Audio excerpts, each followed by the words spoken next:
Hi everyone, this is Anne. I'm going to show you how to screenshot on Windows. I'll show you two ways. It's really simple and quick. Let's go to the first method. The first way is, in the search bar down here, you click and search for the screenshot tool, which is the Snipping Tool. You can type Snipping Tool and the app to take screenshots will show up. Then you just click it. When you click it, it will open and you'll see the camera icon right here, okay? And you're going to click this plus sign where it says New next to it.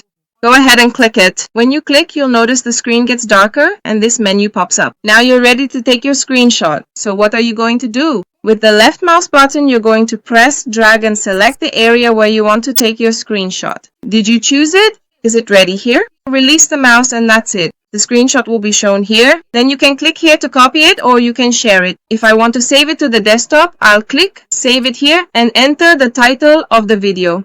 Done. I'm going to click on Save. As you can see, the image was saved here. That's the first way. You can also open this snipping tool, guys, simply by pressing the Windows key, Shift, and the letter S on your keyboard. Press them and you'll automatically open the Windows snipping tool as well, okay? So that's how you take a screenshot on Windows. I hope I was able to help. If I did, don't forget, help me out too. Subscribe to the channel.